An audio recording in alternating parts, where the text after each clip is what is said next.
Olá a todos. Eu eu faço parte do Comitê dos Junguianos Ucranianos. Essa música me tocou muito. Obrigada a todos que deram a oportunidade para nós prepararmos esse webinário. Antes de nós procedermos, alguns avisos. Nós temos uma equipe de 12 intérpretes profissionais voluntários hoje que estão fazendo tradução do italiano, francês, ucraniano, espanhol, e, claro, também ucraniano. Por favor, selecione a língua que vocês vão usar, isso inclui o inglês também. A bolinha do mundo é onde tem a opção da interpretação. Se você não vê, procura as 3 bolinhas do Zoom. Então, escolham a língua correta, por favor. Em nome de vocês, eu gostaria de agradecer de coração a todos os nossos intérpretes pelo apoio aos nossos colegas ucranianos. Se vocês ainda não notaram, o webinar vai ser gravado, só para avisar. Minhas muito boas-vindas, principalmente a todos os nossos colegas ucranianos, de onde quer que vocês estejam participando do webinário. Nós damos as nossas boas-vindas também às pessoas que estão nos defendendo e também nós gostaríamos de dar as boas-vindas a todas as pessoas que foram afetadas pelo terremoto na Turquia e na Síria. E, finalmente, bem-vindos a todos que estão aqui em solidariedade. Esse evento não seria nada sem vocês, a presença de vocês é importantíssima. Muito obrigada pela presença. Daqui a pouquinho, a Daiane Filiero vai apresentar alguns palestrantes. Nós vamos ter a opção de fazer perguntas, que é onde está Q e A. Você pode fazer perguntas tanto em ucraniano quanto em inglês. Nós temos 2 moderadoras que vão colocar uma seleção também. Nós temos uma pessoa muito especial aqui, que é a Daniela. A biografia dela está no nosso slide hoje, mas eu quero falar um pouco agora sobre umas dicas minhas. Se vocês ainda não puderam participar de um webinário da Diana antes, limpa a agenda e vá. Ela é uma analista incrível e ela já fez muitas pesquisas e análises. É fantástico o trabalho que ela faz com as questões do Jung e com todos os livros e os textos que ele escreveu. E você vê que tem mais profundidade nas imagens dele ainda, que é o que ela estuda. Mas antes que ela apresente os nossos palestrantes, nós gostaríamos de lembrar todos que faleceram, que sofreram nessa guerra. Então, agora eu vou passar a palavra a Sally Alba, que também é membro do comitê organizador. Obrigada, Célia. Obrigada, Caterine. Muitos dos territórios da Ucrânia foram envolvidos pela Ucrânia há anos atrás, mas hoje nós comemoramos o aniversário do ataque em grande escala, que muitos de nós acreditamos que nunca ia acontecer. Nós vimos com muita dor e horror as destruições dos nossos canais de notícias e o apocalipse disso, e os ucranianos vivem esse pesadelo todos os dias em seu país, e também como refugiados em outros países. Muitos de vocês trabalham com pacientes traumatizados e, ao mesmo tempo, estão sofrendo um grande trauma. Nós tínhamos muita experiência, muita esperança de que a guerra fosse acabar agora, de que nós já estaríamos pensando nisso como uma coisa do passado. Contudo, a guerra continua e a ameaça do que os eventos da primavera vão nos trazer. O bombardeamento e a luta são também a luta de dentro de nós, dentro do amor de amigos, vizinhos e colegas que oscilam com sentimentos de choque, desespero, de que uma forma de agressão tão forte poderia ser tolerada. Parece que nós estivéssemos olhando para um abismo. Há preocupações sobre o que nos aguarda, a incerteza sobre o futuro, e nós nos perguntamos como podemos achar uma maneira de prosseguir. Uma maneira de encontrar o significado e a habilidade de prosseguir é nos unirmos. Então, com vocês, nós construímos essa comunidade para nos ajudar nesse ano que nos aguarda. Nós entramos em contato com vocês primeiros através da rede da IAPP. E nós queremos construir relações com vocês através do documento que foi escrito há um ano atrás, em solidariedade com o povo ucraniano. Com o entusiasmo de vocês e energia de se conectar conosco, nós prosseguimos aos grupos de leitura e agora para esse webinário, para o Depositório de Sonhos, também para o projeto de imagens de auras, que inspirou o slideshow incrível que vocês acabaram de ver, muito tocante. Obrigada a todos que participaram disso e também para a Alison, que juntou todas as coisas para nós. Nós continuamos a procurar novas maneiras de dar apoio e aprender uns com os outros, em diferentes línguas, em diferentes horários e também no espaço web. Nós aprendemos sobre a cultura, sobre a sua resiliência e sobre o seu senso forte de sobrevivência e comunidade. Nós, fora da Ucrânia, nos sentimos fortalecidos pelas nossas relações e amizades com vocês e juntos encontramos maneiras de suportar a dor e o sofrimento. Nós lembramos das palavras do Jung, do capítulo 9 do seu livro Liber Novas, onde ele fala, deixa a sua esperança, que é a sua maior habilidade, o maior bem, guiar o caminho e te servir no mundo de escuridão. Hoje, nos lembramos não apenas das milhares de pessoas que perderam a vida nessa guerra e aqueles de luto por essas pessoas, mas também aqueles que foram feridos, torturados, violados sexualmente, sequestrados, que tiveram que mudar de país e separados da família. Nós também pensamos naqueles que estão em outros lugares, que continuam a lutar por sua sobrevivência e que estão tendo dificuldade de lutar contra a dominação da Eurásia e os seus poderosos vizinhos. E nós esperamos, e nós sabemos que mais de 50.000 pessoas morreram no terremoto que atingiu a Turquia e a Síria, todos aqueles que foram feridos e que faleceram. Então, agora, nesse aniversário sombrio que atacou a existência em si da Ucrânia, nós nos lembramos e nós nos unimos por um momento de silêncio.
Obrigada. Agora eu vou passar a palavra à nossa oradora principal, a Dayane. Boa noite. É uma grande honra, com certeza, apresentar esse webinário, principalmente porque a data caiu tão próximo ao primeiro aniversário da guerra da Ucrânia. Dentro de circunstâncias como essas, é o momento de que nós focássemos na nova cura da alma do Jung, ou como ele fala no livro vermelho, a tarefa de dar luz ao velho num tempo novo. Eu senti isso de uma maneira muito forte quando eu conheci a Tchentchenko, a nossa colega que vai falar hoje, eu conheci ela no Zoom algumas semanas atrás. E ela me falou sobre a vida dela. No momento, uma das questões que estão sendo colocadas no conflito e a sua determinação de permanecer na sua terra geográfica e psicológica. Ela tem muito a compartilhar com relação à importância da experiência dentro de circunstâncias tão estressantes, da força para se manter unido onde quer que eles se encontrem e ainda assim continuar mantendo os pés no chão dentro da terapia junguiana, que é algo que vale para todos os tempos. Na palavra do Jung, algo ancião e algo novo. Para garantir que nós possamos compartilhar a fala dela, caso nós tenhamos alguma interrupção, ela gravou a sua fala. Muito obrigada pela sua preocupação pelas almas que estão participando dessa alma de hoje coletivamente. Os historiadores do Jung, ele não precisa de uma apresentação, ele é conhecido pelo mundo todo, por toda a comunidade, e nós devemos a ele uma dívida enorme. O seu primeiro livro, Jung and the Making of Modern Psychology, The Dream of a Science, aponta o seu papel da formação da psicologia e da psicoterapia no começo do século XX. E graças aos seus ouvidos de pesquisador, a sua dedicação à edição, nós agora temos o livro vermelho do Jung e os livros pretos também. Ele serviu como parteira na nossa época. Nós temos os links que faltavam, que são tão essenciais ao desenvolvimento junguiano da psicologia e mudaram a forma como os historiadores e os terapeutas entendem os princípios fundamentais de Jung.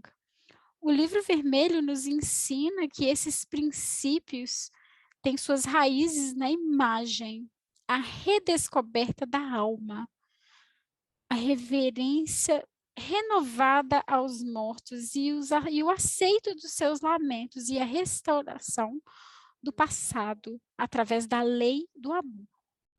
Por favor, deem as boas-vindas junto comigo a essa fala sobre a nova cura do Jung.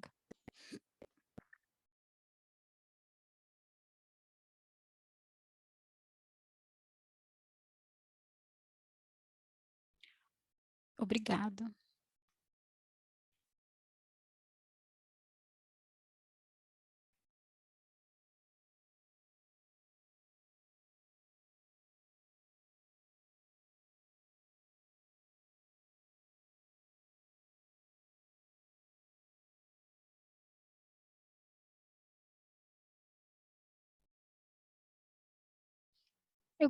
Quero começar com um poema de um poeta peruano, que tem muita coisa para nos ensinar sobre como sobreviver em tempos como esse. Um homem passa com pão ao ombro. Vou escrever depois disso sobre meu sósia? Outro senta-se, se coça, tira um piolho da axila, mata-o. Com que valor falar da psicanálise? Outro entra no meu peito com um pau na mão. Vou falar em seguida do Sócrates com o médico? Um coxo passa dando o braço a um menino. Vou depois ler André Breton? Outro treme de frio, tosse, cospe sangue. Convirá não aludir jamais ao eu profundo? Outro busca no lodo, ossos e cascas. Como escrever depois disso sobre o infinito? Um pedreiro cai de um telhado, morre, já não almoça. Inovar em seguida? O tropo? A metáfora? Um comerciante rouba um grama no peso a um freguês. Depois disso, falar da quarta dimensão? Um banco falsifica seu balanço. Com que cara chorar no teatro? Um pária dorme com o pé às costas. Falar depois de alguém sobre Picasso? Alguém vai ao enterro soluçando. Como em seguida ingressar na academia? Alguém limpa um fuzil em sua cozinha. Com que valor falar do mais além? Alguém passa contando com seus dedos. Como contar do não eu sem dar um grito?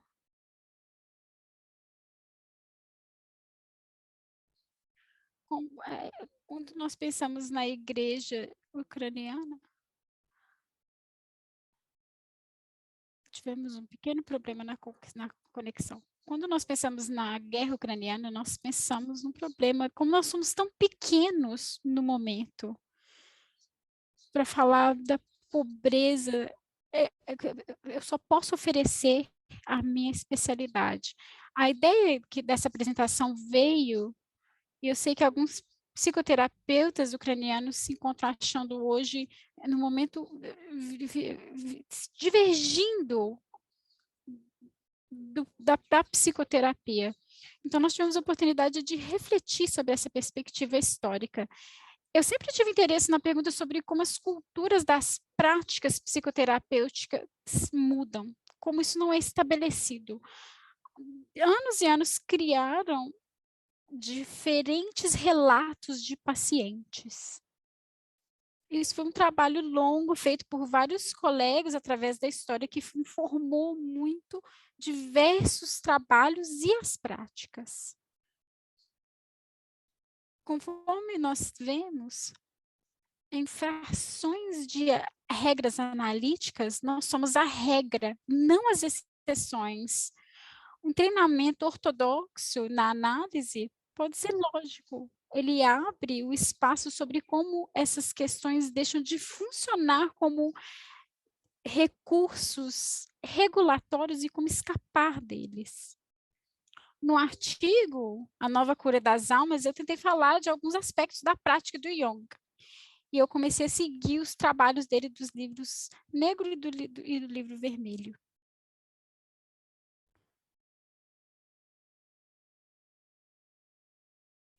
É possível fazer a pergunta: qual era a modalidade que o Yanni via da psicoterapia? Eu não estou falando de teoria só no que diz respeito à prática da psicoterapia. É uma pergunta simples e complicada, uma resposta simples e complicada é o maior desenvolvimento. Daí para frente, de acordo com seus trabalhos, ele começou um trabalho para se confrontar com a questão da alma, ou confrontar-se com o subconsciente, que é algo que não aparece nesses livros. No cerne desses projetos havia uma tentativa de saber sobre o seu próprio mito, sobre a sua própria, no contexto da modernidade secular. Nós tivemos várias fantasias que ele criou sobre ele mesmo, e ele colaborou sobre isso no livro Nobres. Esse novo livro falava sobre o processo onde ele retomou sua alma e procurou buscar a espiritualidade, o renascimento e uma nova imagem de Deus e da alma interna, e desenvolveu uma nova visão mundial e cosmológica, que ele passou o resto da vida tentando traduzir na língua abstrata psicológica, o seu sonho da ciência. Esse trabalho apresentou seu protótipo do seu conceito de individuação.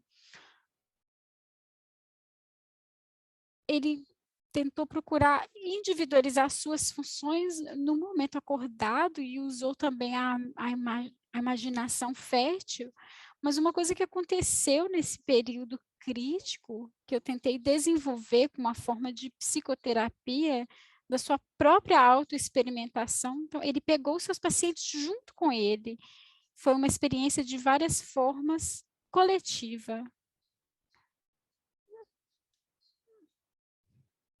E ele procurou olhar, ter escrutínio nisso. A primeira fase, em 1913, até no verão desse ano, ele começou a elaborar essa imaginação ativa com nenhuma interpretação. Ele simplesmente anotava os seus estados mentais. A segunda fase começou a partir dos anos seguintes, foi onde ele retranscreveu esse material e editou esse material de uma maneira tão lírica e com comentários. O comentário que ele fez aqui poderia ser descrito como a interpretação no nível coletivo, nas suas representações, nos poderes psicológicos, durante todas as formas da função humana e na interação. E ele tentou dividir essas fantasias, se não de forma literal, mas de maneira simbólica.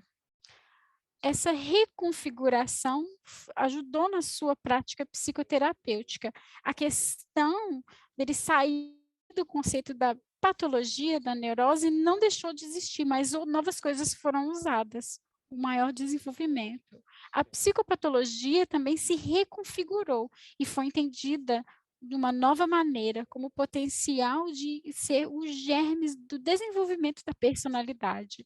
A consequência dessa expansão é que ela passou a ir além da cura da patologia e foi quando ele parou a usar o tratamento médico para fazer um método de autoeducação.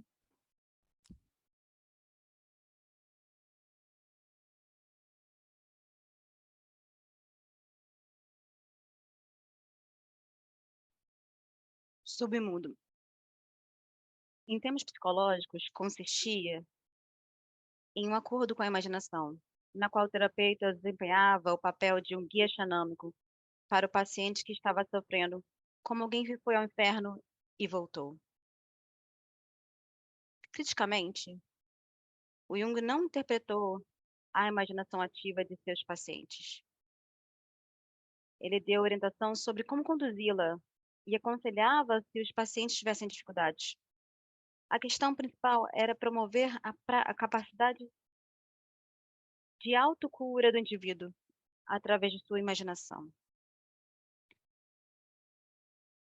Vemos isso claramente no seu intercâmbio com John Layard, quando ele fez a prática da imaginação ativa e não dependia dele. Aqui está uma imagem do seminário de Jung. Jung descreveu seus próprios experimentos para seus pacientes e instruiu a seguir um exemplo. Seu papel foi supervisioná-los e experimentar em seu próprio fluxo de imagens. Nessa formulação, o nexo crítico da transformação terapêutica estava entre eu do paciente e suas figuras internas, em vez da relação de transferência e contra-transferência e sua análise. O papel do terapeuta estava em facilitar essa relação interna. Se você estivesse constelando o curador interno, o objeto desse processo não era simplesmente desenvolvimento individual, mas um desenvolvimento social coletivo, no qual os pacientes individualizados formariam uma elite vanguarda. Com relação à sua clientela, Jung observou que eles tinham muito poucos casos novos. A maioria tinha alguma forma de psicoterapia por trás deles. Um terceiro não tinha gnose, mas simplesmente um senso de falta de rumo. 2/3 estavam na segunda metade da vida. Ele escreveu: a maioria dos meus pacientes é socialmente bem adaptada, geralmente de excelente habilidade. Ele diferenciou a psicoterapia menor e a grande, e foi a última na qual a principal tarefa era promover o processo de individuação. Essa era a sua principal preocupação. A psicoterapia não era mais considerada uma a última como um assunto puramente individual. Em vez disso, ele viu isso como um veículo para o desenvolvimento espiritual, social, cultural mais amplo. O que se pretendia foi a transformação das relações humanas. A psicoterapia e o círculo psicoterapêutico em torno de Jung foi um veículo experimental para isso. Nesse sentido, a formação do Psychological Club em Zurique em 1906 desempenhou um papel importante. Como Jung descreveu, foi um experimento em análise de grupo.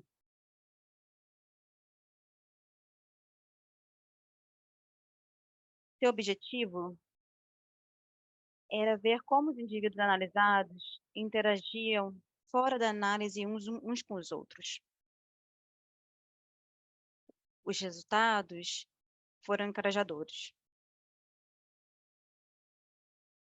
Ao contrário do Freud, Jung não escreveu recomendações para médicos que praticam a psicanálise, não estabelecendo regras rígidas para a prática da psicoterapia.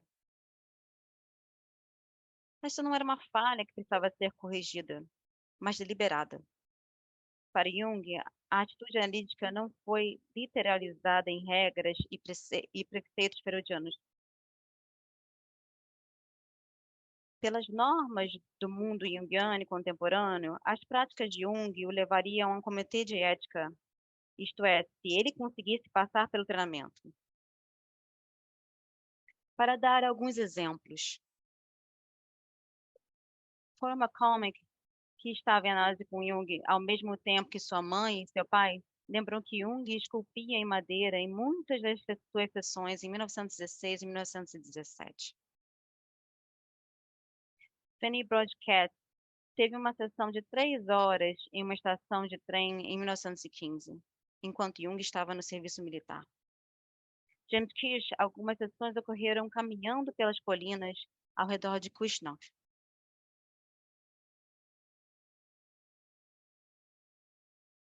James Rangu enviou à sua ex-esposa, Carrie Bain, seus sonhos, que ela discutia com Jung em suas sessões com ele, e enviou a James de volta as interpretações de Jung.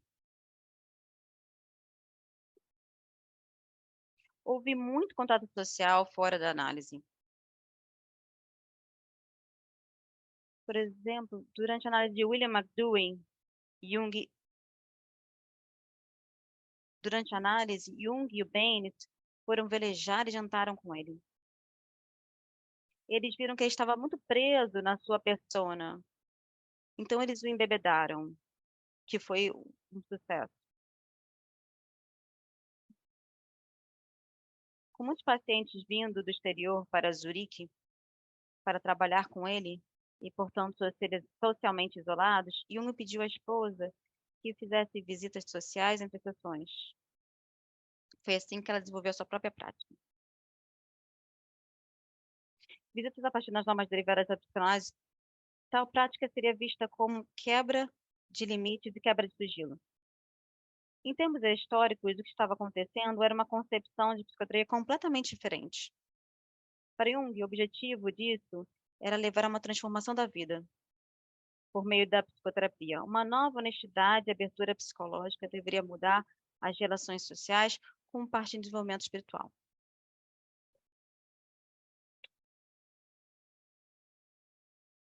O Jung fazia uso de assistentes como Maria Moser, Tani Wolff e Peter Burns. Eles encaminhavam regularmente pacientes para iniciar esse trabalho com um dos assistentes antes de trabalhar com ele, como se fosse uma preparação.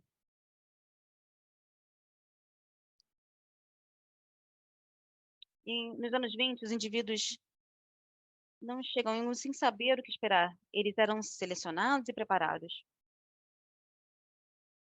Isso ficava muito longe da questão do Freud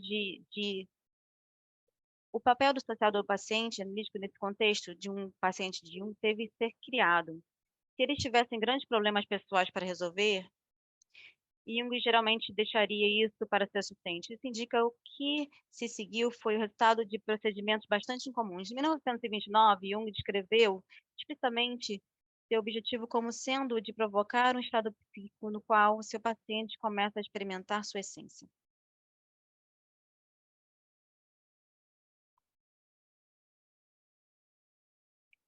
A disposição de vários indivíduos em aceitar o convite para experimentar suas vidas dessa maneira e abraçar essas novas concepções, convenceu Jung de que os últimos não eram apenas idiosincráticos, mas replicáveis e de significado geral.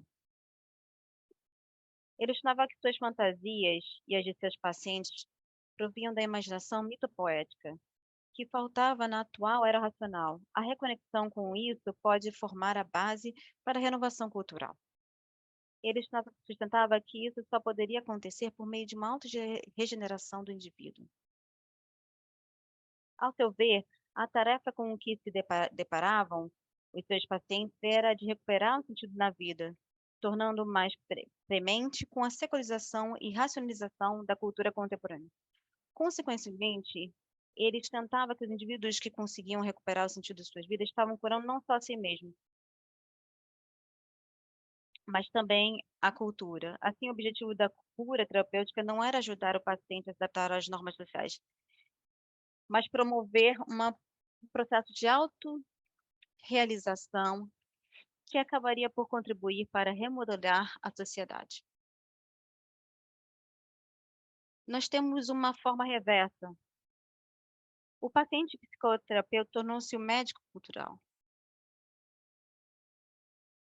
Como ocorreu essa mudança na psicologia analítica?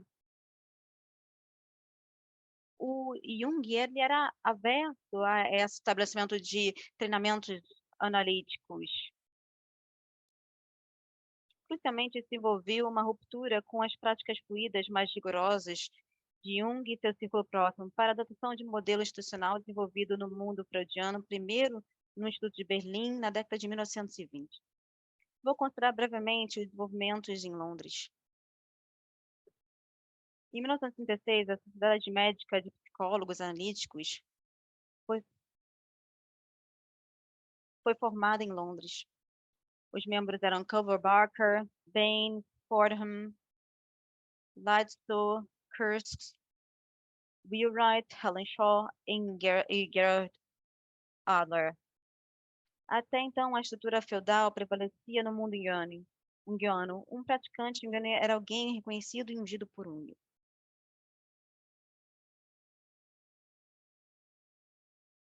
Através da formação das sociedades formadoras, que um destacamento ingressou. O modelo institucional foi emprestado da psicanálise. Isso, por si só, teve um fator determinante importante, no qual seguiu independentemente dos empréstimos teóricos. A crítica foi a insistência de que a psicologia analítica era um ramo da medicina, exigindo qualificações científicas e clínicas que deveriam estar em pé de igualdade com estudos de psicanálise. Isso foi acompanhado pela privação de direitos de figuras descritas como os para-junguianos. Em 1944, Fordham escreveu: há um grande número do que se poderia chamar de para-junguianos, cujo trabalho sabemos pouco, e uma razão para se tornar uma sociedade registrada é evitar que essas pessoas se autodominem psicólogos analíticos e assim sejam identificados conosco. Dos 50 praticantes da orientação junguiana, apenas 12 foram considerados adequados. No lugar da estrutura feudal de um indivíduo aprovado por Jung para praticar o licenciamento, foi transferido uma limitação àqueles com qualificações suficientes. No lugar da estrutura feudal de um indivíduo aprovado por Jung para praticar o licenciamento, foi transferido para as sociedades analíticas. A morte de Baines em 1944 também foi decisiva. Ele havia sido uma figura dominante na Inglaterra até então, e a única na Inglaterra a quem Jung havia confiado a cópia do Livro Vermelho, e tão versado na dimensão esotérica da obra de Jung.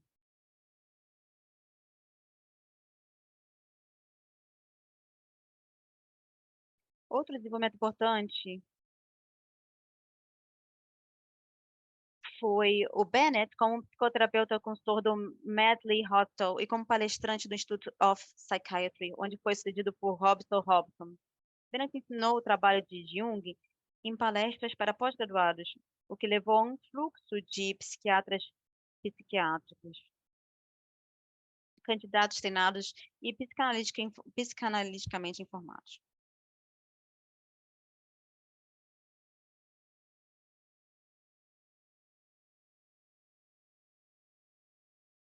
O Fordham lembrou que os estagiários exerceram uma influência decisiva na forma como a sociedade se desenvolveu.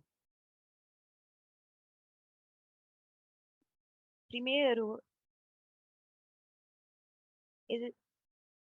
como observou Fordham, as orientações dos estagiários, combinada com a orientação clínica da sociedade, levou a cada vez mais a deixar de lado muito do que os junguianos anteriores consideraram importante. Em parte, isso se devia à ausência de uma versão traduzida das contribuições posteriores de Jung. E também porque os casos disponíveis para estagiários estudarem não eram do tipo que Jung havia coletado em Zurique. Pessoas que sonhavam em ricos sonhos arquetípicos e conduziam a imaginação ativa. Os relatórios seminários de Jung eram escassos, portanto, não poderiam ser convenientemente referidos onde parecia desejável.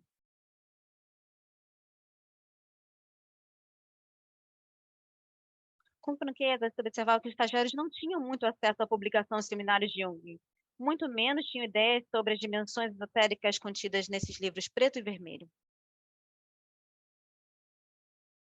Avaliações e desenvolvimentos da psicologia analítica foram simplesmente baseados em um corpus seriamente incom- incompleto. A mudança para um modelo de prática baseado na transferência levou a uma crescente desaparecimento da imaginação ativa, que Jung havia visto como a via régia para a individuação. A eficácia terapêutica de tais práticas está fora do meu alcance. No final da década de 1980, Ford lamentou que para muitos a prática da análise não fosse mais uma vocação. Sobre a Sociedade de Psicologia Analítica, ele disse: é um monstro. Veja o que ele fez com as pessoas. São poucos que sobreviveram. Agora avançamos hoje. Com a publicação dos 15 volumes das obras e correspondências inéditas de Jung em edições acadêmicas da série Philemon, juntamente com os livros Vermelho e Negro, houve um interesse renovado no que Jung realmente disse e escreveu, em oposição ao que lhe foi atribuído em uma forma de ventriloquismo transcendental. Isso trouxe consigo um interesse pelo Jung estava isso trouxe consigo um interesse pelo que Jung estava fazendo em sua prática e na imaginação ativa. Enquanto falamos dos seminários inéditos de Jung em 1931 sobre imaginação ativa, ditados por Ernest Fetter, estão prestes a entrar em produção no Princeton University Press. Parece que talvez estejamos testemunhando outra mudança nas culturas práticas terapêuticas.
E talvez seja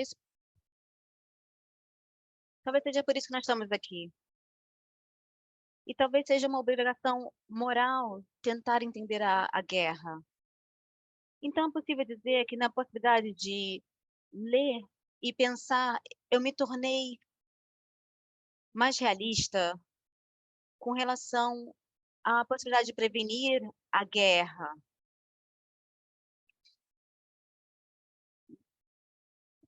Nós não temos medidas preventivas, infelizmente.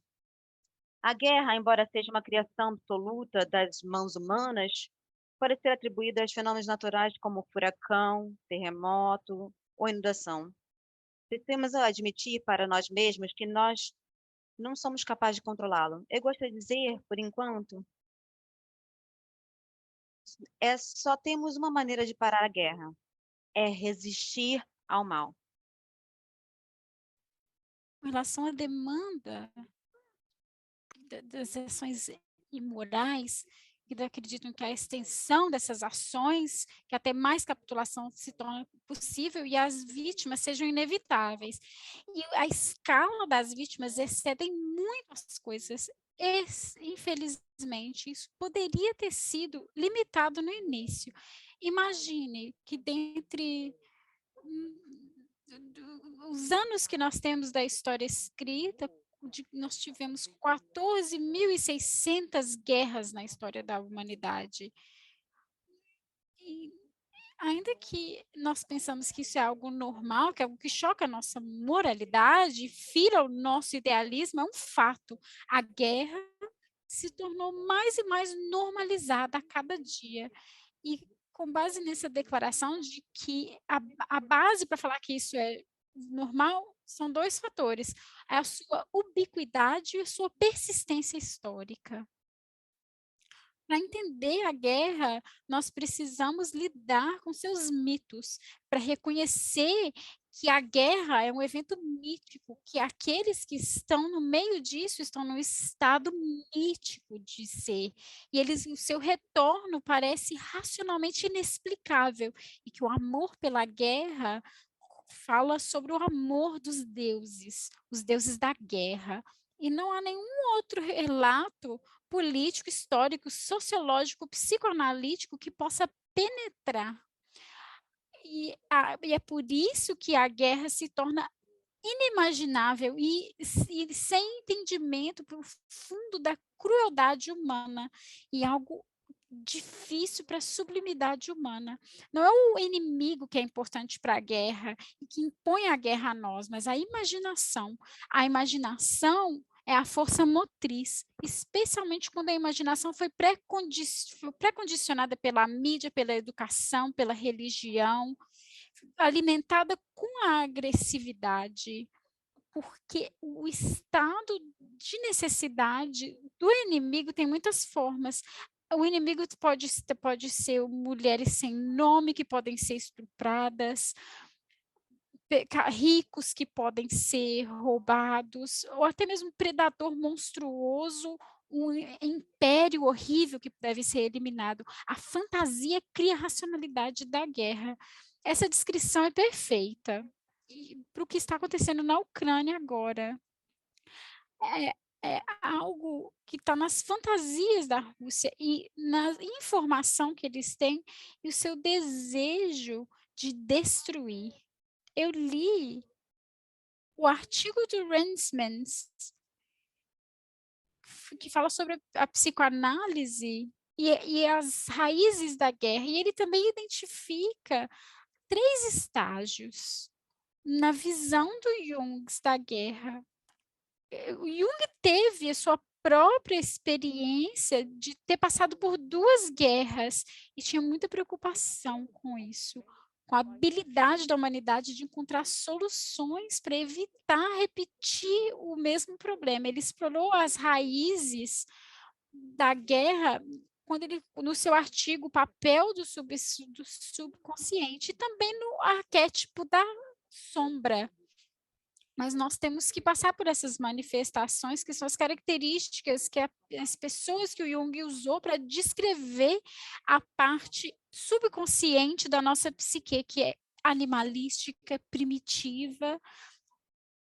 Eu acredito que para os invasores russos, assim como todos os outros, a caracterização animalística é central, porque os animais não criam a guerra, eles não estupram, eles não roubam, eles não torturam. Isso é uma prerrogativa humana. O Jung diz, ao representar o subconsciente, a fonte da qual ele originou, o animal em nós se torna mais bestial. E isso é, sem dúvida, o motivo devido ao qual nenhuma religião foi tão definida pelo sangue inocente quanto a cristianidade. E porque o mundo nunca teve guerras tão fortes quanto as dos países cristãos. O animal reprimido tem uma força muito grande quando ele consegue vir à superfície, e o processo de destruição leva ao suicídio internacional. Essa parte da psique vem dominando a nossa história evolutiva. Mais e mais poder vem trazido para o poder, assim como mais e mais bagagem cultural vem trazido. Uma metáfora do Jung seria: os arquétipos são como rios que secam quando a água não está disponível para eles, e eles podem ser encontrados a qualquer momento. A vida do indivíduo, como uma forma particular do Estado, pode ser regulada como um canal, mas ele é um grande rio que segue fora do controle humano e além do controle humano, daquele que sempre foi mais forte que o homem. Eu gostaria de mostrar algumas fotos. Essa casa fica no centro da minha cidade, da Pareja, e ela foi destruída pelos mísseis. Pessoas morreram aí. Essa foto foi tirada pouco tempo depois da explosão. Se você olhar aqui, é um espelho, e o espelho permaneceu intacto. E essa foto foi tirada depois que os escombros foram tirados. Esse espelho é o mesmo. Esses que o anterior. Então, de dentro do contexto de tudo que aconteceu. E agora é um símbolo da indestrutibilidade. Ele também reflete tudo que está acontecendo ao redor de si. E reflete muito de maneira sem emoção e objetiva. E nós, humanos, temos esse papel de ter muita emoção e de não ser objetivos. Cada um de nós parte da guerra como se fosse um espelho que reflete essa guerra. Cada pedacinho desse. Mas juntos nós criamos essa grande imagem da luta contra o mal. E aqui nós temos tudo. Nós temos a generosidade e e a ganância, o bem e o mal, mas essas coisas são magnificadas em muitas vezes. A guerra faz com que as características humanas sejam magnificadas. Eu organizei as minhas anotações, porque nos primeiros meses do ano foi muito difícil fazer sessões. Eu tive que trabalhar no meu carro, no porão, no abrigo ou na rua. E eu comecei a falar com as pessoas com quem eu trabalhava naquela época, para os meus clientes, e eu posso falar para vocês que eu chorei. Mas com o tempo a gente esquece de muitos detalhes, e depois relendo as coisas voltam a nós. E foram coisas muito difíceis, foram horríveis, e ainda são horríveis. Um dos meus clientes estava grávida de 9 meses, e ela estava esperando o terceiro filho. A outra estava numa área ocupada, e por meses eles não tinham notícia nenhuma dela. Vários tiveram filhos fora do país, ou até mesmo para o oeste da Ucrânia, e passaram por todos esses horrores, e essa incerteza e essas confusões. Alguns ficaram se escondendo em porões o tempo inteiro, sem coisas básicas. Filhos e maridos de pessoas foram para a guerra, alguns dos quais acabaram tendo paralisia nos braços e não puderam sair. Há tantas histórias, são tão únicas, e eles são todos espelhos que refletem essa guerra. Por um lado, com muito horror, mas por outro, com muita força e coragem.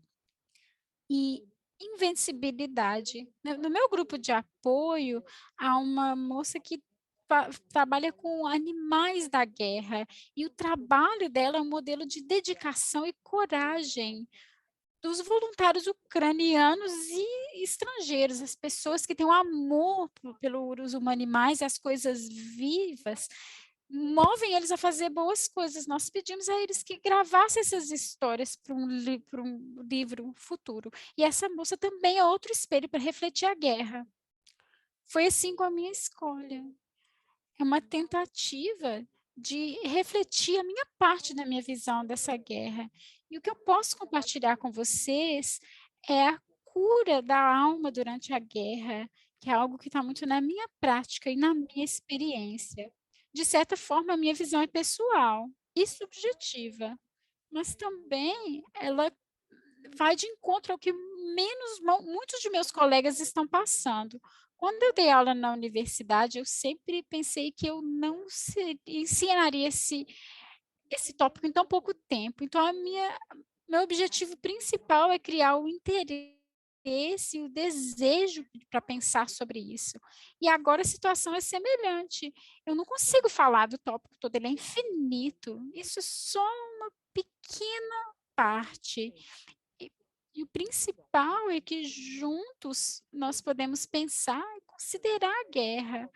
E até mesmo ver que tudo que a gente vê é horrível e feio, mas também é importante não nos tornarmos observadores de fora. Nossa própria posição sobre o que está acontecendo, sobre os fatos, para contribuir e ajudar a lutar, porque a neutralidade pode ser um crime aqui. Os os pontos mais escuros do inferno são reservados por aqueles que permaneceram neutros em momentos de grande crise moral. Isso foi Dante Alighieri que disse. E o que nós podemos falar da nossa experiência é que isso ela amplia o entendimento desse processo, mas nunca transmite a maneira como nós nos sentimos de forma plena. Eu ouvi muito da minha mãe sobre a guerra, eu assisti muitas coisas e eu acho que isso não compara com a experiência pela qual eu passo, quando eu sou parte disso, quando eu estou inclusa nisso. Pra pior para mim foi o começo da guerra, principalmente a primeira semana, mas eu continuei a trabalhar com os clientes e os grupos, e isso foi um desafio. Então, a minha gratidão muito especial e profunda vai ao meu supervisor, Arthur Nessa e Brenda Krause. Eu gostaria de agradecer profundamente a eles, porque quando você vai ajudar, é importante que alguém esteja lá no circuito e que essa pequena parte da descrição é o que eu tenho para oferecer. Aqui tem uma mulher que vê o marido, manda o marido para a linha de frente, as consequências dos bombardeios e tiros, e isso é o que fica depois que os ocupantes, depois que a ocupação, e aqui são as nossas crianças ucranianas, e aqui são os resultados, as consequências da ocupação. E aqui nós temos e isso é sobre a nossa esperança. Os meus supervisores foram e são a minha rede de apoio, meus guias. E eles também são meu espelho, que é muito importante para mim entender em qual estado eu estou. Quando nós falamos das particularidades de trabalhar na guerra, eu notei que mais de mim fica teve dificuldades na supervisão. Então, quando eu cheguei com os casos, era importante que eu estivesse preparada, porque havia um certo trauma, e é fácil a gente se perder nisso. Então, eu prestei muita atenção aos meus sonhos, aos meus pensamentos. Em épocas de guerra, o cliente se torna muito sensível esse estado analítico da mente. A instabilidade externa faz com que eles precisem da nossa estabilidade interna, porque os analistas em época de guerra também têm dificuldade e também sofrem com a questão de ter um burnout emocional. Então é importante encontrar uma maneira de de estar estável. Para mim é um local para que eu consegui renovar as minhas forças foi a natureza. De abril a agosto, eu fiquei na Alemanha, levei minha filha e meus netos lá e ajudei eles lá. Eu sempre falo que eu gostaria de ficar, passear na Alemanha toda no verão, porque para a dona da nossa casa, nós plantamos flores e ajudamos. Eu andei muito nas florestas e havia crianças refugiadas e nós estávamos construindo algumas coisas. E aqui são algumas fotos do meu tempo na Alemanha. Tudo isso me ajudou a colocar o pé no chão, a ter energia vindo da mãe terra e a criar coisas. Pensando no trabalho com os clientes, eu não sei quem ajudou mais e quem eu ajudei mais. Se eu ajudei os meus clientes ou se eles me ajudaram, porque ao ajudar os outros, nós ajudamos a nós mesmos. Sim, é verdade que o trabalho mudou, vários aspectos da análise mudou. Nos primeiros estágios eu ouvi primeiro que a análise era impossível durante a guerra, mas eu consegui ver que era o contrário, em alguns casos a análise se tornou até mais profunda. A guerra trouxe à tona vários aspectos e eu tenho orgulho dos meus clientes que conseguiram processar isso, progredir e viver com isso. E eu também tenho a consciência de que é possível que isso ocorra em lugares perigosos. Eu tive uma experiência tão incrível, por uma parte do tempo eu estava em Alemanha, e outra parte estava na Ucrânia, e eles tiveram essa experiência, e agora eu estou no lugar perigoso, em Zaporíjia, e alguns dos meus clientes estão seguros. Em ambos os casos, a análise é possível. Sim, nós temos os próprios impactos, nós precisamos considerá-los, mas isso não faz com que seja impossível. Algumas coisas estão mudando. Por exemplo, os meus clientes se preocupam comigo, eu respondo as perguntas deles sobre a situação dele. Meu objetivo é que é importante para mim explicar para eles que estar aqui não é um ato heróico, mas que é uma escolha consciente minha, porque eu estou aqui num lugar que é meu. E foi isso que nós aprendemos com a análise junguiana, ser você, fazer suas próprias escolhas e seguir o seu próprio caminho. Direitos humanos, a guerra exige significado, de uma maneira estranha também traz significado, que surge no meio do caos.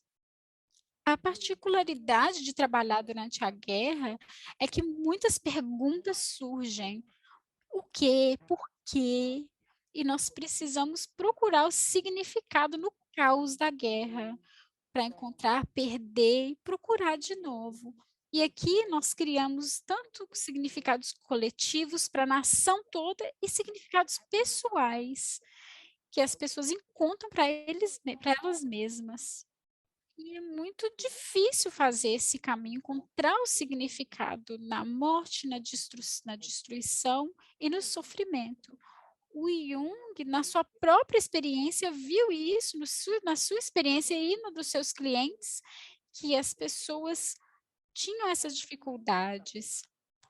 E os meus sonhos dos meus clientes traziam muitas imagens que sobre a guerra, de que havia algo horrível acontecendo. A abordagem das coisas, coisas que eu abordarem, voar, trens em fogo, brigas, desastres, outras coisas destrutivas e imagens de destruição. Eu gostaria de falar sobre outra parte. Eu vejo uma imagem humana enorme, um homem com um sapau, que está caindo terra. E aí, ele é feito de lama, ele é enorme, ele é um gigante. E outro gigante aparece e eu começo a correr dele. Ele quase me alcança. Eu estou no trem de novo, eu estou viajando. Eu tento ir mais devagar por causa de algum desastre que vai acontecer e o trem começa a ir devagar. E eu tenho medo de que o trem vai sair dos trilhos e ele passa sobre um monte de corpos de pessoas mortas. Agora eu estou andando e a floresta, eu vejo uma floresta ao meu redor e eu percebo que eu estou sonhando. Essas são as pessoas do meu personagem, eles são reais, eles são uma realidade. E sendo a mesma coisa, eu vou para o guarda-roupa, como se alguma voz falasse. É tudo uma ilusão. Eu tomo a decisão e eu pulo na frente do gigante, mas eu não consigo quebrar. Ele está bem na minha frente, aí eu começo a correr e ele começa a se mover para mais longe. Eu ainda me lembro quando eu ouvi esse sonho, o meu horror, meu medo, minha premonição. Mas eu queria pensar, mas era um sonho pessoal, era algo sobre o sonhador em si, era algo sobre todos nós também.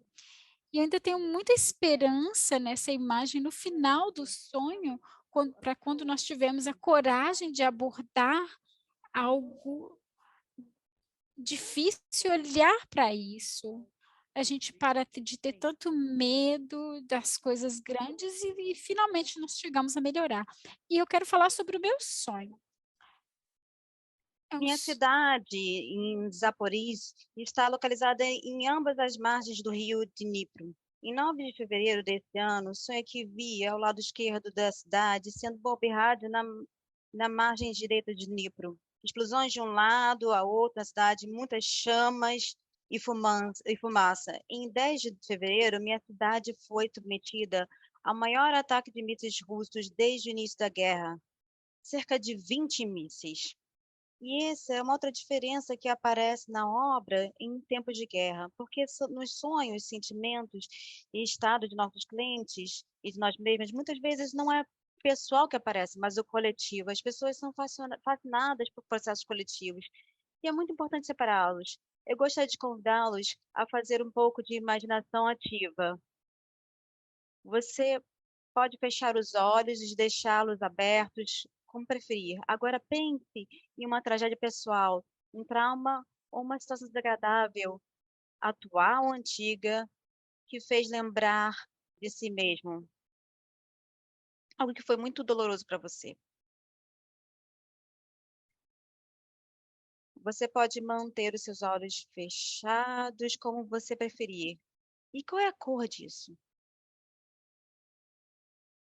Qual é o tamanho disso? O que você sente quando você está olhando e analisando os seus problemas pessoais?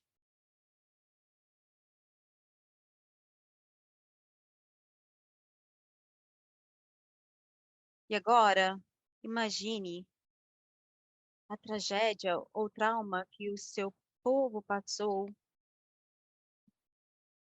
o povo no qual você pertence.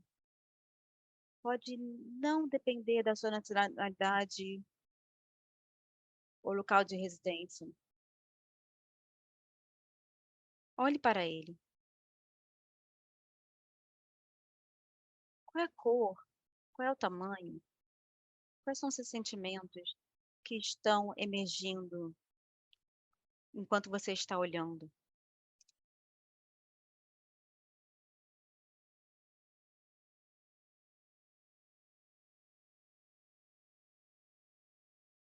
Agora,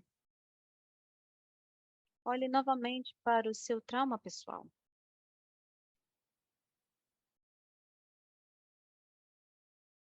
Alguma coisa mudou? Infelizmente, não temos a oportunidade de discutir isso, mas na maioria dos casos, nossos problemas pessoais tornam-se muito menores em comparação com os coletivos. E é exatamente isso que vejo agora em alguns de meus clientes.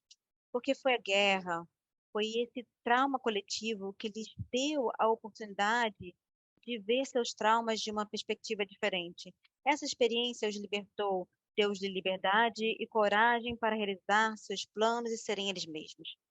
Mas isso tem outro lado. Por exemplo, alguns dos meus clientes deixaram de ser sensíveis a si mesmos. E eles disseram: como posso pensar nos meus problemas quando o país inteiro está com tantos problemas?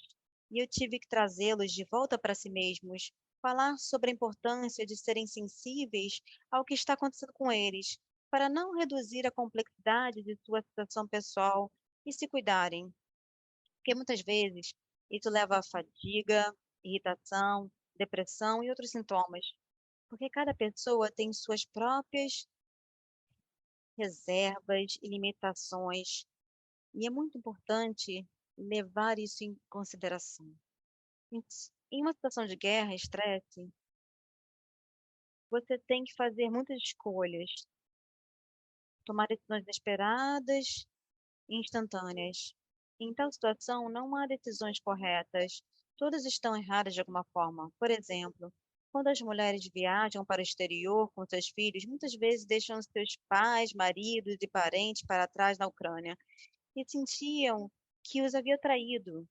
E eu acho que você tem que ter muito cuidado com esse sentimento, porque é uma grande tentação de empurrar para o inconsciente e dizer que eu estava salvando meus filhos. Sim, é verdade, é verdade.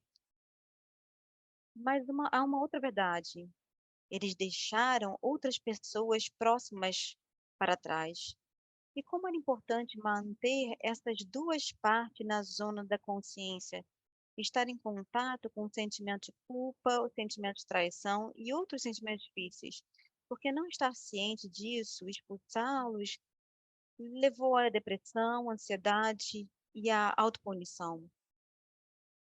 Foi muito importante reconhecer nessa humanidade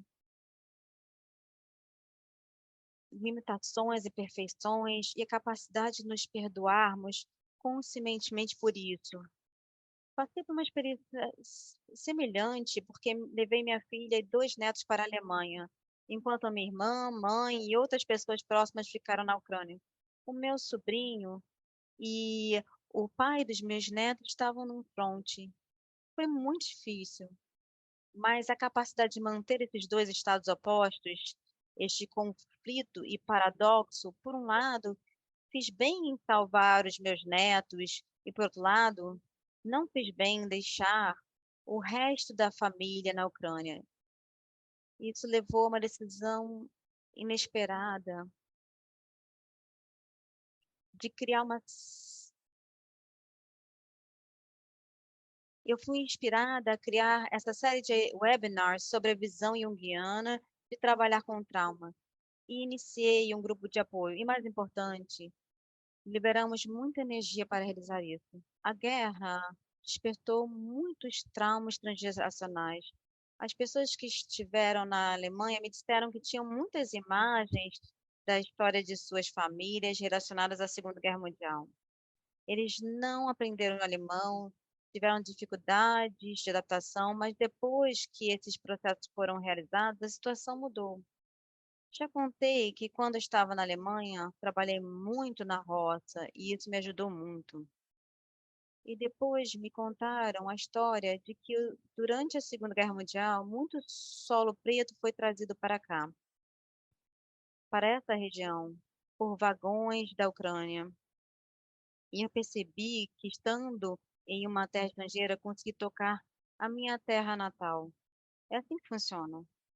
A guerra continua, estamos nos adaptando aos poucos ao estresse, mas precisamos lembrar que o estresse de fundo, que às vezes não percebemos, se transforma em estresse crônico. Isso é muito importante para nós analistas e para nossos clientes. Por isso, precisamos continuar a tirar um tempo para nos recuperarmos e nos cuidarmos. Outro aspecto que eu gostaria de comentar é que uma situação de guerra, o psicólogo se torna mais um cidadão. Um psicólogo não pode se esquivar de enfrentar a história contemporânea, mesmo que sua alma evite a agitação política, a propaganda enganosa e os discursos duros dos demagogos. Não é preciso mencionar que seus deveres como cidadão apresentam um desafio semelhante. Eu disse que é muito difícil traduzir em palavras a experiência que estamos vivenciando agora, mas uma canção, a música pode fazê-lo, porque canção especialmente uma música eh, típica, é a linguagem da alma. Estamos nos despedindo dos filhos e filhas da Ucrânia que morreram na guerra, ao som da melancolia da canção folclórica ucraniana, Pine Kacha Potsini. Quando eu escolhi esse vídeo para acompanhar a música, eu me deparei com muitas opções estéticas e bonitas, mas nós não escolhemos. Você verá o enterro de um homem ucraniano comum, de uma aldeia ucraniana comum. Ele não era um soldado profissional, ele trabalhava na vila, tinha mulher e 2 filhos, e ele foi defender sua pátria, mas ele morreu. Então, o Katia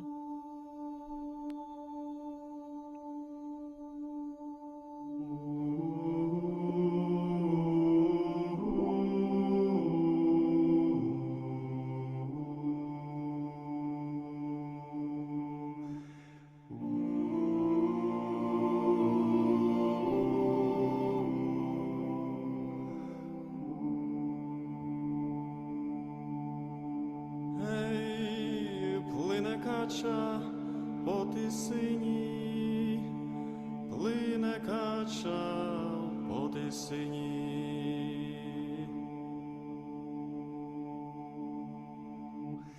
Мамко ж моя, не лай мені, мамко ж моя, не лай мені. Ей, залаєш ми в злу годину, залаєш ми в злу годину.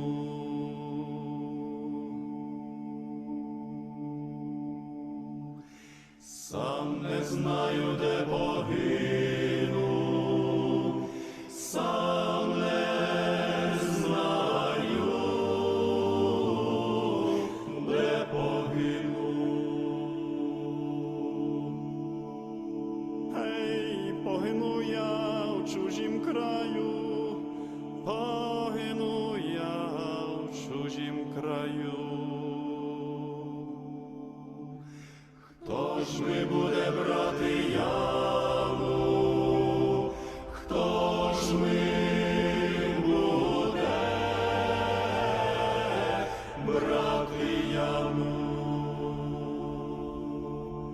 Ей, виберуть ми чужі люди, виберуть ми чужі люди.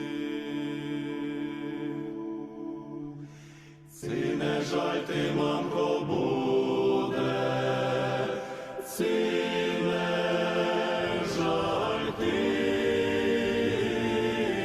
мамко, буде. Гей, якби ж мені, синку, не жаль, якби ж мені, синку, не жаль. Ти ж на моїм серцю лежав, ти ж на моїм серцю лежав.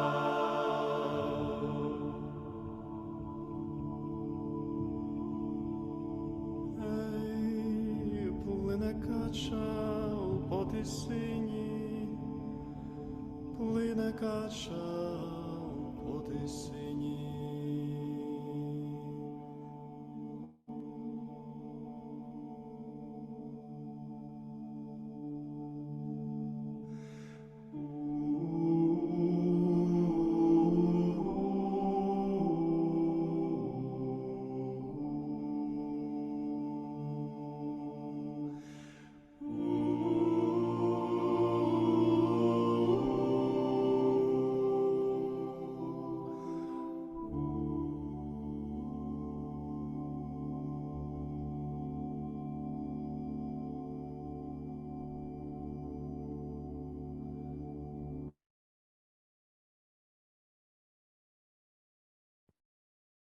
Muito obrigado pela sua atenção.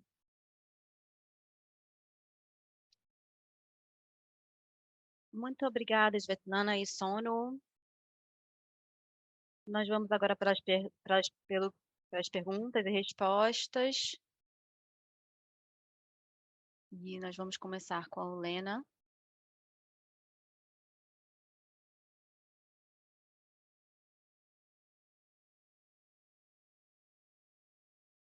Vocês podem colocar as suas perguntas no espaço do Q&A.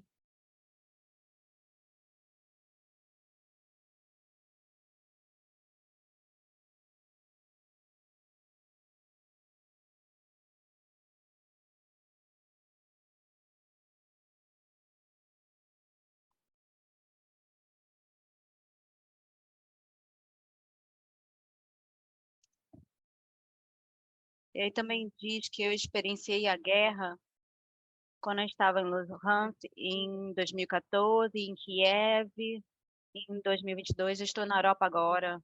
E como artista,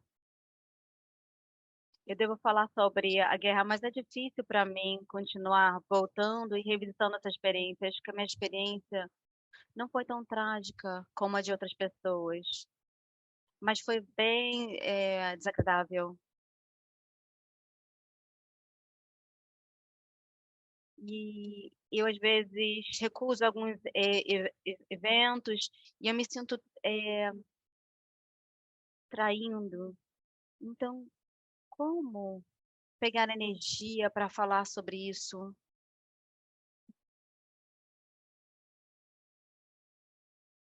Eu não vejo. Eu sugiro que o Sona e a Svetlana talvez poderiam responder essa pergunta. Eu gostaria de compartilhar alguma coisa. Eu acho que essa é uma pergunta que é muito relevante, porque eu mencionei na minha apresentação que nós estamos testemunhando sentimentos opostos, e eles acontecem de forma simultânea. Então você não deveria se trair ou trair essa outra parte de você. Como eu falei na minha experiência, é possível segurar ambas as partes ao mesmo tempo. Isso é quando o Jung fala da questão transcendental e algo novo aparece. Porque se nós seguramos esse paradoxo, nós podemos criar algo novo. Isso é uma coisa. E outra questão é que nós temos que prestar atenção para nós mesmos. Porque nesse momento, parece que algumas pessoas estão experienciando um trauma maior ou um estresse grande, mas é importante que você entenda o que está acontecendo com você. Você não pode fazer nada com relação ao sofrimento de outras pessoas, mas o autocuidado é tão importante. E se nós podemos segurar esse paradoxo, e eu estou muito grata, Sono, por esse poema que você apresentou no começo da sua palestra, porque eu acho que é sobre isso, sobre a oportunidade de criar algo novo. Muito obrigada.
Eu ensino um curso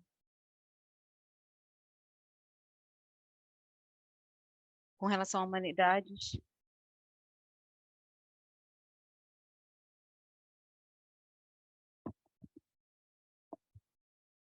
Quando nós ensinamos a alguns estudantes. E eu não tenho nem ideia por quê. Parece ser um fenômeno curioso nesse assunto.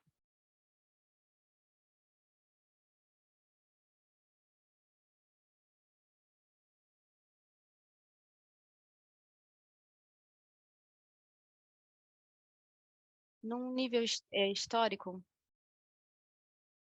nós podemos olhar na troca dos perfis de gênero em diferentes escolas de psicoterapia. Se você vê que naquela época anterior a psicanálise era basicamente feita por homens, e isso mudou bastante nas outras décadas.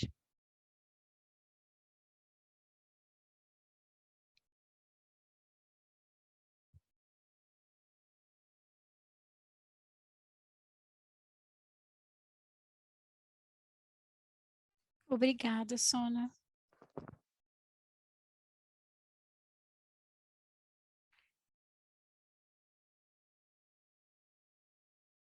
Se eu puder. Bom, vamos continuar. A não ser que a Svetlana queira fazer um comentário. Bom, eu vejo uma pergunta no chat. A Svetlana escreveu que antes desse evento, ela descobriu que a amiga dela foi morta na linha de frente. Como evitar reprimir a enorme dor que você não consegue tolerar fisicamente? Eu gostaria de também dar as minhas condolências à Svetlana. Eu acredito que aqui o Brochas pode ajudar, claro, porque a nossa equipe desenvolveu e formou uma ideia sobre como passar por essa dor, porque há tanta dor que nós presenciamos e nós vemos situações em que nós perdemos pessoas próximas na linha de frente, ou como resultado de ataques de mísseis ou de tiros. E é muito triste, é muito importante compartilhar essas ideias. Porque, Catherine, eu acredito que você e o Yusuf, vocês falaram sobre isso, é tão importante nos unirmos, que essa é a nossa maneira de passar por essa experiência. E essa oportunidade de nos unir, de compartilhar as nossas experiências é muito importante. E é importante falar nessa situação, falar sobre a pessoa que faleceu, sobre as suas relações com essa pessoa, sobre o que aconteceu antes, mas é importante compartilhar.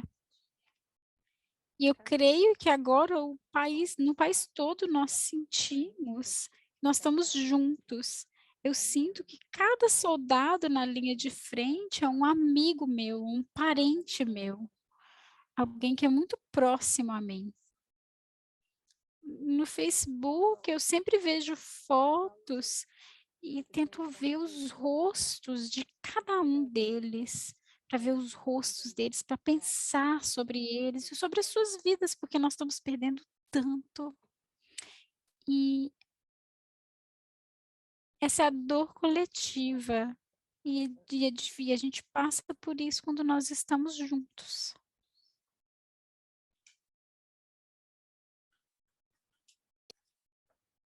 Ok, vamos prosseguir para a próxima pergunta. Uma pergunta terapêutica também. Mas sobre o Nelson, sobre um amigo que está no Canadá, que viveu na guerra. E ela quer tratar dos sonhos dela, mas ela tem medo. Você tem alguma recomendação sobre onde ela pode começar? Svetlana?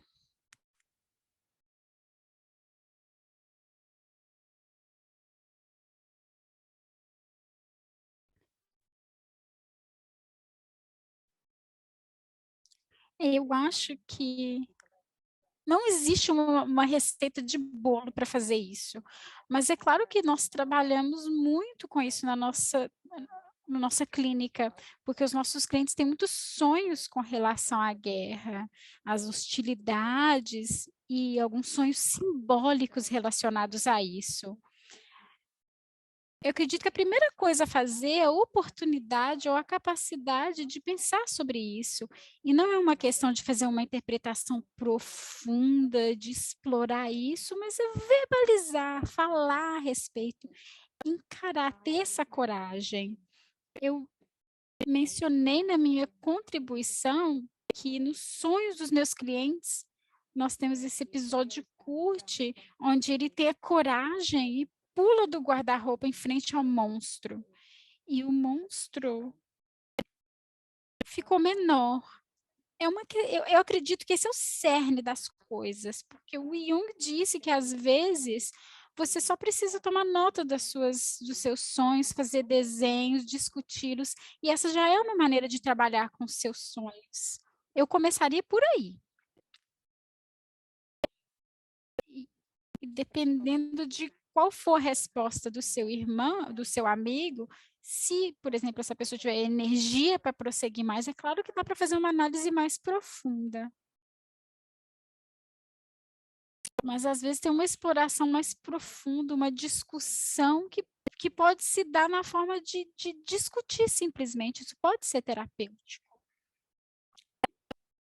Porque, para mim, a questão central dos sonhos são os sentimentos, não as imagens ou sonhos, ou o que ocorre, o enredo, é sobre o que acontece, a possibilidade de compartilhar isso com os outros.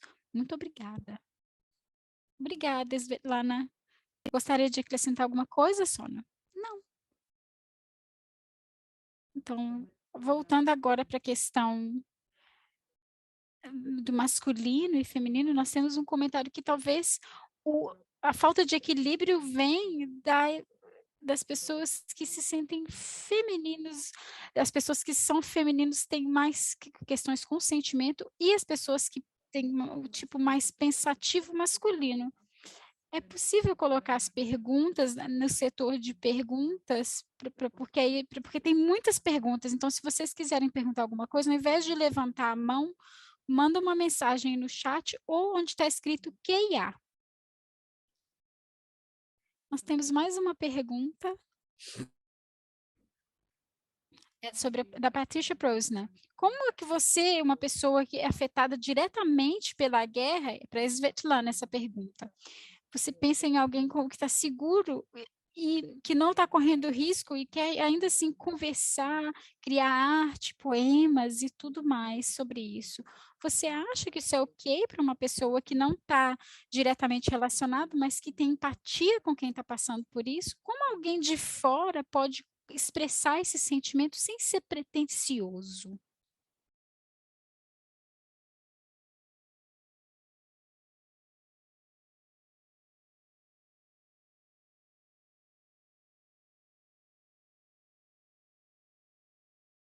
Olha, eu acho que nós somos muito diferentes e nós precisamos de formas de empatia e compaixão diferentes para nós. Mas se uma pessoa entende o que outra pessoa está passando, isso já é suficiente, porque algumas pessoas só precisam ser ouvidas e só precisam de atenção quando elas falam algo a ser ouvido. E, e essas pessoas precisam ser vistas como indivíduos. Isso é muito importante, que as pessoas estejam escutando as histórias que estão sendo contadas pelos outros. E às vezes as pessoas não conseguem passar pela dificuldade de ouvir essas coisas, e eu acho que nós podemos manifestar nossa empatia estando próximos das pessoas, do indivíduo, e ouvindo o que a pessoa tem a dizer, e dar um espaço para esse propósito. A guerra talvez seja simplesmente, olha, ou talvez simplesmente dizer, olha, eu estou aqui, eu te ouço, eu te escuto, eu estou do seu lado, nós estamos próximos. Ou talvez, se for possível, fazer uma pergunta. Funciona. E a pessoa vai contar, vai falar o que ela precisa.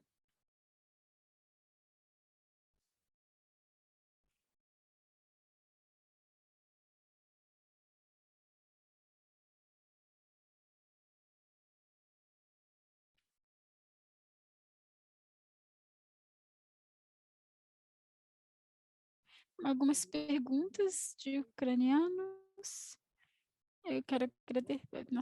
Gostaria de acrescentar o meu comentário ao que a Svetlana falou. E eu gostaria de comentar sobre essa sessão, a sessão onde ela falou sobre o espelho, que sobreviveu à casa destruída. E há uma história na Ucrânia, um mito na Ucrânia que o espelho consome toda a energia que é que é absorvida pelo espelho, a energia positiva, a negativa está sendo absorvida pelo espelho. Quando eu vi a sua resposta, Svetlana, eu pensei que cada um de nós tem um espelho dentro de nós, que está testemunhando nossa própria vida. E ele então vê o outro que está do seu lado, que está próximo de você, a pessoa que está viva e que pode ajudar você a entender esses sonhos que enchem as nossas almas e para também acrescentar sentimentos positivos. Mais uma pergunta: o que nós devemos fazer quando uma pessoa próxima de você é uma pessoa que a gente não consegue passar pelo seu sentimento de dor e quer se alienar?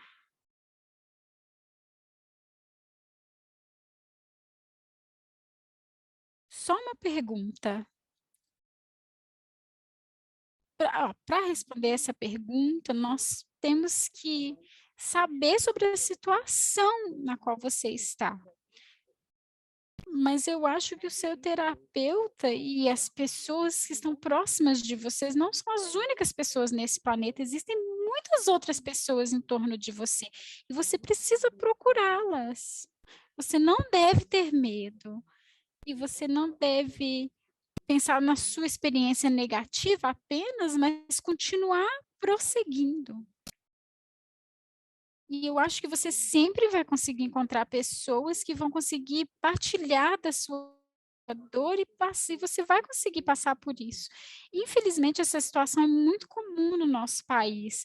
As pessoas estão estressadas e as pessoas estão consumidas nos seus próprios problemas pessoais e nas suas experiências, e eles não conseguem encontrar espaço para o sofrimento dos outros. Então, eu falei que é muito importante ter alguém que esteja disposto a ouvir. Para mim, esses foram os meus supervisores, as pessoas que compartilharam esse papel comigo, que foram capazes de assumir esse papel de ouvir sobre as coisas horríveis que os meus clientes traziam da minha vida. Então, eu acredito que cada um de nós tem que encontrar esse lugar e esse indivíduo que consiga nos aceitar, que consiga identificar o momento e o lugar para ser um porto seguro para nós. Então, procure por essa pessoa, porque essas pessoas realmente existem.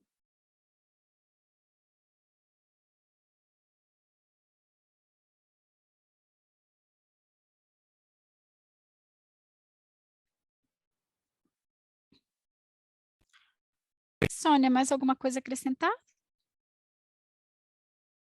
Não, eu não trabalho com clínica médica.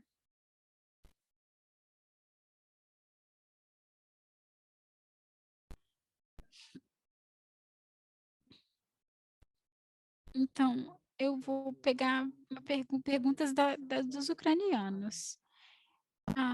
Eu gostaria de agradecer vocês pela essa experiência, mas por que existem algumas expectativas de que se um indivíduo for capaz de suportar as dificuldades dos seus sentimentos, ele se torna a força da energia e há uma oportunidade para ser criativo? Como você explica essa criatividade? Eu amei o evento de hoje e a maneira como você fala é muito clara. Eu expliquei isso com relação às funções, porque a oportunidade para tolerar a tensão entre os sentimentos opostos é algo que existe dentro de nós. Então, essa função transcendente é algo profundo do subconsciente. E ela traz símbolos, imagens e energia que nos ajuda a encontrar as coisas novas. E para mim é uma questão do sentimento que eu tinha, essa ambivalência e a tensão que eu passei. Eles realmente são profundos, estão no meu subconsciente e de repente surgiu essa decisão que eu nunca tinha imaginado e foi isso que eu fiz. E isso aconteceu comigo. E eu usei isso como uma forma de falar sobre uma história semelhante. Eu estou tentando simplificar a resposta, porque isso não é uma palestra sobre a função transcendente, mas eu gostaria de compartilhar a minha opinião. Eu acho que funciona assim. Mais uma pergunta. É o Alexi que faz essa pergunta. Me desculpe se eu não pronunciei o seu nome corretamente. Qual o máximo Qual a máxima questão entre os homens e a diferença entre os homens e as mulheres nas épocas de guerra? Qual palavra você gostaria de usar? Talvez você gostaria de usar uma palavra diferente do que a pessoa falou?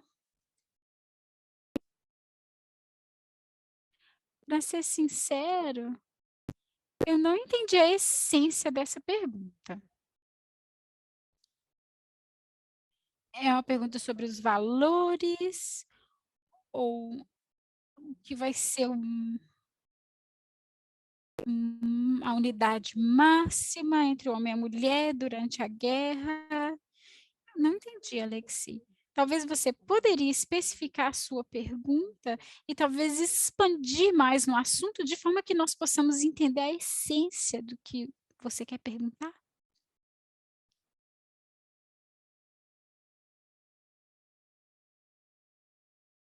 É. Enquanto o Alexi reage ao nosso comentário, eu gostaria de voltar à pergunta sobre a função transcendental. E isso também é uma questão sobre as nossas sombras. Vocês sabem que as nossas sombras têm muita energia, e quando nós estamos no nosso aspecto da sombra, e esses sentimentos são sentimentos são sentimentos sombrios, muita energia é liberada, e o nosso potencial criativo também é liberado.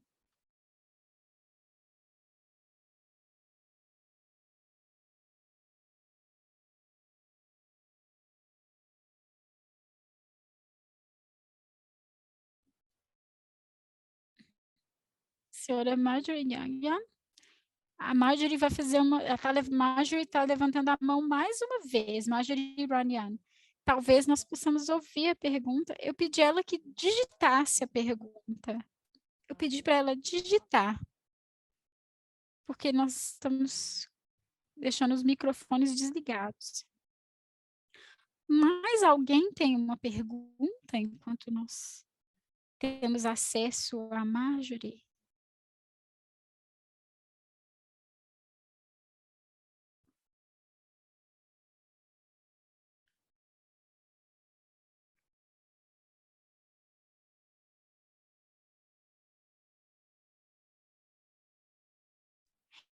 Uma pergunta. A pessoa está criando o espaço de completude durante o tempo da guerra.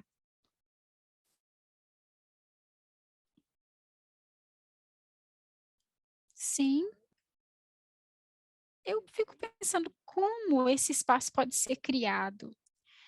Mais uma vez, depende de onde o homem e onde a mulher está. Depende da localização. Se nós pensarmos nessa situação que o homem está, por exemplo, na linha de frente e a mulher está aguardando que ele retorne, talvez é possível criar uma imagem interna.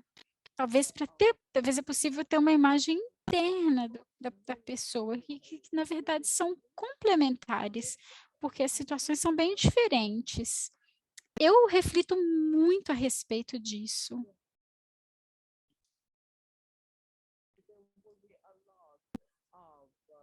é possível encontrar muitos casos, e esses casos envolvem trauma que são discutidos depois da guerra, de pessoas que estiveram na linha de frente, mas também há homens que estão tentando evitar ir para a linha de frente. Isso é uma dor para eles, é uma dor das mulheres deles, porque é algo muito complexo. E é por isso que cada situação é individual, não é algo replicável. Não é difícil falar de maneira geral desses casos. Eu poderia falar dos homens na linha de frente, as mulheres esperando eles.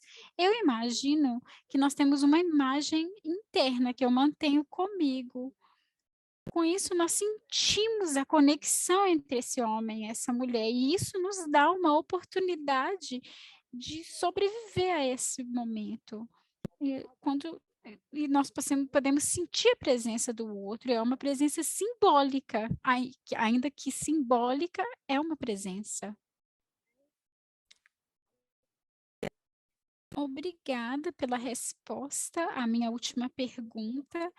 E nós temos mais uma pergunta também. Obrigada. Foi muito profunda lá na sua fala. Eu consegui entender muito bem os símbolos e eu me lembro da imagem do espelho como uma imagem de invencibilidade. E esse também é um símbolo de fragilidade. E esse espelho permaneceu intacto, sem ser destruído. Na verdade, ele ficou na parede que não foi destruída. E o que seria essa imagem daquela parede para a Ucrânia? Essa imagem que carrega todo o peso do prédio. Para mim, é uma identidade ucraniana, acima de tudo. E esse é o espelho sobre o qual nós podemos nos valer, e é o nosso desejo de preservar a nossa identidade ucraniana, o nosso país, a nossa língua. Isso é uma força muito grande. E eu creio que todos de nós nos curamos assim, porque a nossa unidade é única, isso é algo irreplicável. E é possível ver e sentir isso ao nosso redor.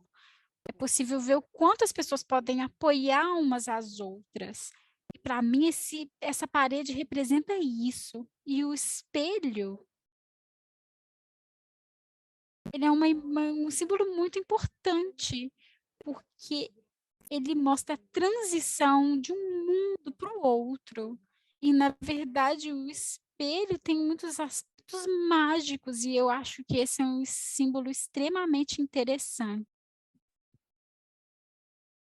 Muito obrigada, Svetlana. Tem mais pergunta, mas a Dana já está prestes a nos interromper. Infelizmente, nós temos que pensar agora em fechar esse seminário. Então, nós gostaríamos de agradecer em nome de todos que estão aqui conosco, agradecer o Sono e a Svetlana por trazer essas palestras tão reflexivas. E quantas perguntas, tem tanto para contemplar. Então, muito obrigada. E eu gostaria de lembrar, e alguns de vocês já devem saber, nas palestras dos indianos ucranianos, tem uma comunidade internacional. Eu gostaria de encorajá-los a doar pelo seminário de hoje. Essas doações vão ajudar os nossos colegas junguianos. Muito obrigada novamente. Sono e Svetlana. E agora eu vou passar para a Catherine. Muito obrigada, Diana. E eu gostaria de agradecer novamente aos palestrantes e todos que participaram. E a imagem do espelho foi muito forte. E a comunidade indiana também é coletiva. No segundo webinar, tem 16 webinars, e nós vamos ver que trabalhos nós temos que fazer para nos olharmos nos espelhos e levantar perguntas. Eu gostaria de agradecer a todos que fizeram desse evento possível. Eu gostaria de agradecer aos analistas no Reino Unido e todos que estão conduzindo o evento. E eu gostaria de agradecer duas pessoas em particular, porque não tem tempo de agradecer a todos. O primeiro é Farron Show, que ela teve muito trabalho por trás das cenas para fazer com que isso acontecesse, e sem ela não seria possível. Então, muito obrigada, Claire. E outra pessoa que eu gostaria de agradecer é a Marilyn Matthew. A Marilyn, ela fez os nossos flyers. O calor das cores, do design, ajudaram a fazer um container para dar suporte ao sofrimento dos nossos colegas. Então, eu gostaria de agradecer a Marilyn também pela sua criatividade e sua paciência. Quando nós estávamos trabalhando com um flyer, levou muito tempo. Nas próximas 2 semanas, vocês vão receber 2 flyers. O primeiro é do terceiro webinar, é da Marilyn Dunny e Olena, que vão falar sobre body dreaming, alinhando o corpo e o que e as capacidades orgânicas de autorregulação. É onde Jung encontra com o corpo. Se você já trabalha com o corpo na sua prática, ou se você quer fugir disso, esse seminário é para você. Quem já foi nos workshops dela sabem que esse é um lugar seguro. E é muito bom se aprofundar nisso. Nosso webinar vai ser no sábado, dia 25 de março. É o nosso único webinar de sábado. E no segundo flyer que vocês receberão, vai ser de 26 páginas, que vai incluir informações dos outros webinars. Por favor, prestem atenção nesses. Então, nós estamos fechando esse webinar. Para nossos colegas junguianos, nós oramos para que vocês fiquem seguros até que nós nos encontremos no próximo mês. Para nossos outros colegas, muito obrigada por virem e serem parte disso e compartilhar sua solidariedade. E para aqueles que têm mais 2 minutinhos, nós vamos colocar a oração pela Ucrânia. Muito obrigada a todos. Boa noite.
Muito obrigada, Deus.